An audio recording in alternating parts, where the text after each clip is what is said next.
Well, I think the crucial thing is to recognise that we've got a new variant that is requiring extra special vigilance, and we will do everything we can to keep the virus under control. And people should be in no doubt that the government will do everything that is necessary. But I must stress that at this critical moment, it's also vital that people keep discipline. I think huge numbers of people are still following the guidance. I think some people understandably are becoming frustrated, impatient, and they're not following it in the way that they should. The most basic things, hands, face, space, they really, really matter now, particularly with this new variant. Do you think there's evidence there's more people are not following the rules? I wouldn't say that. I think the public have just been fantastic in the way that they've tried to follow the guidance and done their very best. But I do think, obviously, as months and months go by, people's patience understandably starts to wear thin. So all I'm saying to everybody is, look, we've got tough weeks to come now. It's clearly we've got, as you rightly say, we've got the virus really surging. It's vital, in addition to the tough tiering that we've put in, the further measures that we may very well have to take. It's vital that everybody now does their bit together. On those further measures, this morning the Health Secretary said the old tier system is no longer strong enough. So what further restrictions will be put in place? Well, I'm going to obviously ask you to wait, and we will be producing everything that we think is necessary to keep people from spreading the virus. If you think about it, we've already got a lot of the country in Tier 4, some of it in Tier 3. What we've been waiting for is to see the impact of the Tier 4 measures on the virus. And it's a bit unclear still at the moment. But I think there's, if you look at the numbers, there's no question that we're going to have to take tougher measures, and we'll be announcing those in due course. Primary schools, some have stayed closed today despite your assurances that it's safe. They're effectively ignoring you. Aren't they simply doing now what you will inevitably tell them to do and close in the coming days? I think it's very important to understand that back in March, one of the things that I look back on with the greatest misgivings was the closure of primary schools, because it's so important for young people to get an education, and the difference it can make to their lives being in school and not being in school at that age is really very, very important. So that's why closing primary schools is I think for all of us, is a last resort, and postponing the opening of primary schools is a last resort. And that's why we're looking at everything else we can possibly do to avoid that, given the social, the damage, the educational damage that is done. What I would say to teachers is, first of all, and to everyone, to parents, is thank you for everybody for the immense work that you've done to make schools safe. And I would stress that schools are safe, and as you know, the risk to kids is very, very small, and the risk to teachers, and obviously we'll do everything we can to protect teachers, but the risk to teachers is no greater than it is to anybody else in any other line of work. But we'll do it. I thank them for what they're doing. So my message would be: look, we have a surging epidemic. The reasons for wanting to keep schools open, I think, are very, very powerful.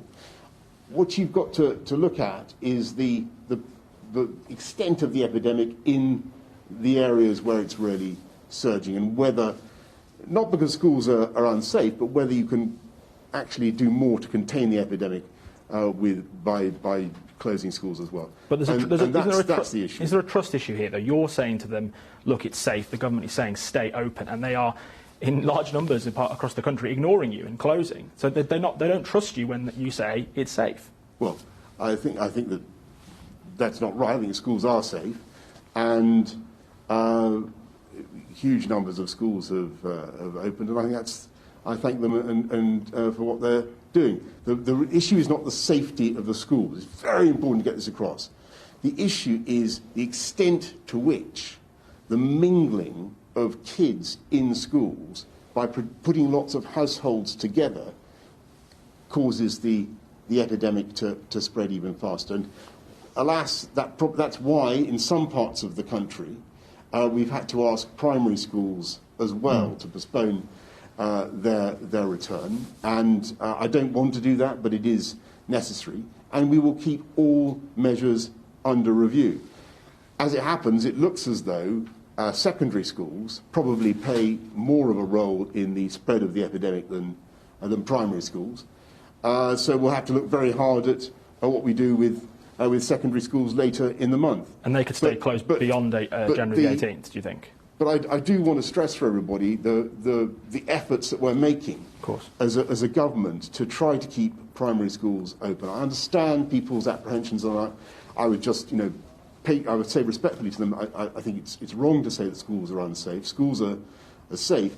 The anxiety we have as a government is about the role of any of schools or any activity in spreading the disease. And that's why I would really ask people to focus now, as we roll out the vaccine, on what we can all do to stop transmission and what we can all do to follow the guidance. And very quickly before I ask you on vaccines, do you see secondary schools potentially staying closed beyond January the 18th? We're obviously going to keep everything under review. Education is of huge importance for young people. It's a real loss to them if they don't get it, and that's why I think as a society we've done the right thing to put such emphasis on it, and we will look at everything else we can do.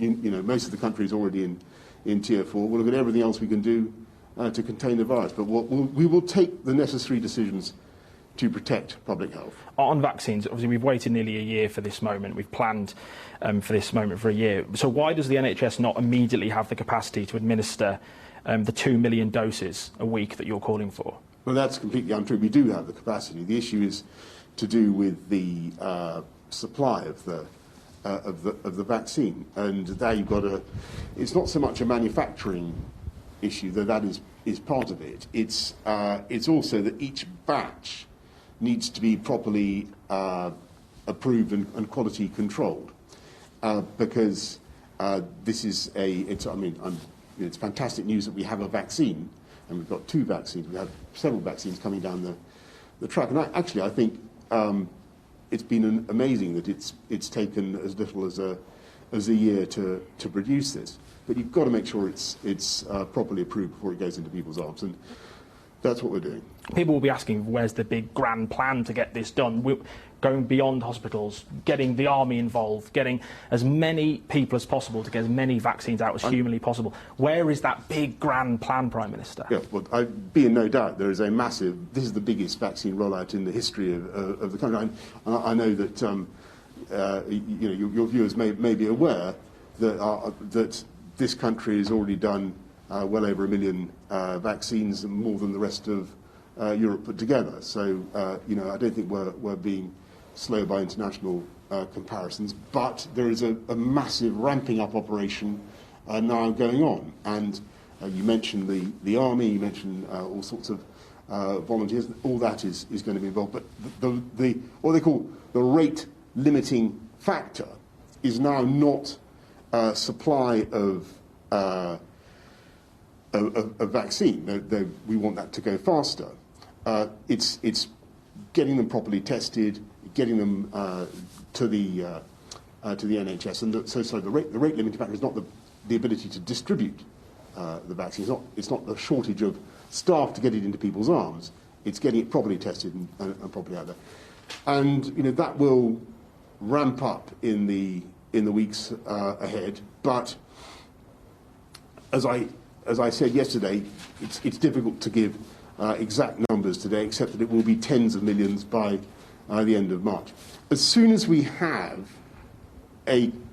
some better numbers to give you about the millions of vaccines, and we've already committed to 2 million a week, as you know, then of course we'll be giving them out. When will we get that first 2 million a week? When will we hit that first? As soon as we can give you that data, we will. So you don't think it will happen in the next few weeks? You think we'll make it until February, March till we're doing that? I'm not going to rule that out, but we'll be giving you more detail in the course of the next few days.